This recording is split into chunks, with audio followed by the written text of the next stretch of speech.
Renouer avec la proximité et la transparence dans la gestion de la ville et dans la vie politique locale. C'est l'objectif des 7 réunions de quartier mises en place par la ville de Montpellier. Ce mercredi 6 avril, la 3e rencontre a eu lieu à la Paillade devant un peu plus de 200 personnes réunies au gymnase Jean Bouin.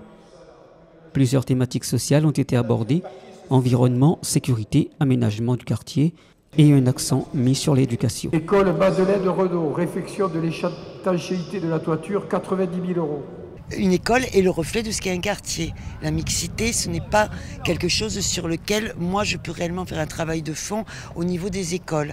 La seule chose que je peux faire moi pour améliorer certaines situations, c'est de mettre en place des ouvertures d'esprit, des échanges inter-écoles. Je le fais inter-ville, je compte le faire inter-métropole, pour que les enfants prennent conscience qu'ils sont d'un quartier, mais qu'ils sont d'une ville et qu'ils sont d'une métropole.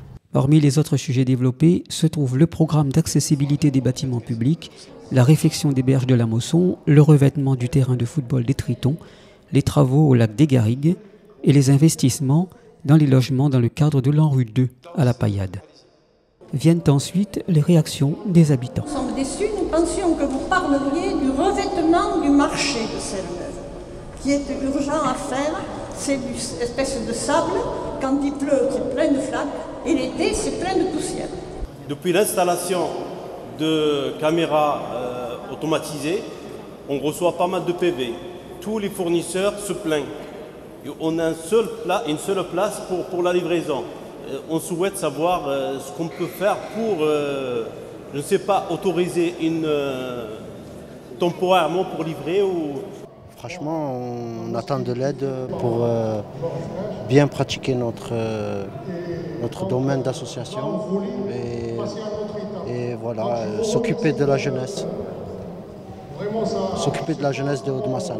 On a demandé l'achat d'une maison, la maison Goutal, pour faire une extension d'une école maternelle.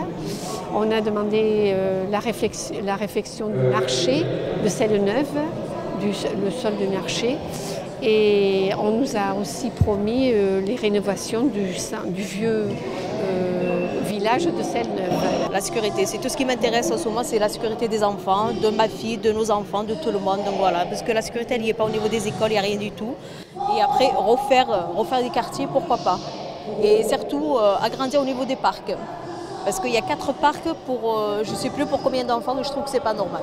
Donc on a mis en place un comité, parce qu'on en a ras-le-bol de la fermeture de l'avenue de l'Europe. Ah, c'est sur l'avenue de l'Europe. Voilà, donc on a là la pétition qui a été mise en ligne, il y a 500 personnes, on est en train de faire signer les citoyens qui veulent la réouverture de cette avenue. L'avenue de l'Europe, c'est donc. Voilà. Je vais vous expliquer pourquoi.